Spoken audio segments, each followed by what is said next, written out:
Hello new mummies. तर तुला सुद्धा बाळ झाल्यानंतर बाळाचं वजन काटावर टाकताना टेन्शन येतं का? म्हणजे बाळाचं वजन योग्य भरलं पाहिजे किंवा बाळाचं वजन तुझ्या कमीच आहे, बाळ तुझं सडसडीतच दिसते, सडपातळच दिसते, बाळ गुटगुटीत नाही दिसत, त्याला काही खायला प्यायला देते की नाही, तुला दूधच येत नसेल, तुझं दूधच पातळ असेल, अशा प्रकारच्या कमेंट्सने तुम्ही पण हैराण झालेला आहात का?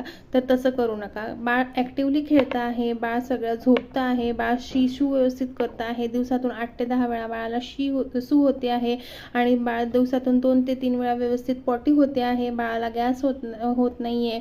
म्हणजे ठीक आहे, न्यूबॉर्नमध्ये गॅसेसचा प्रॉब्लेम हा असतोच, तो आपल्याला माहितीच आहे, परंतु बाळाचं व्यवस्थित पोट साफ होत आहे, बाळ दिवसातून 5 ते 4 5-6 वेळा 7 वेळा फीड घेत आहे, त्यानंतर 8 ते 10 वेळा शू करत आहे आणि फक्त वजन काटा हे एकच पॅरामीटर नाही आहे की बाळ हेल्दी असण्याचं.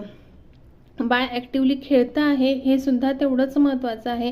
त्यामुळे बाहेरच्या लोकांच्या टोमण्यांना बळी पडू नकोस आणि तू वरचंच दूध चालू कर, पावडरचंच दूध चालू कर, अशा घाई करू नको. कारण की पावडरच्या दुधामध्ये हे खूप हेवी प्रोटीन्स असतात. गाईचं दूध तर 1 वर्षाच्या खाली चालतच नाही, म्हशीचं तर नाहीच नाही आणि त्यामुळे हेवी प्रोटीन्स बाळाला दिल्या गेल्यामुळे बाळ फक्त गबगबीत आणि फुग्यासारखं फुगतं असं म्हटलं तरी चालेल.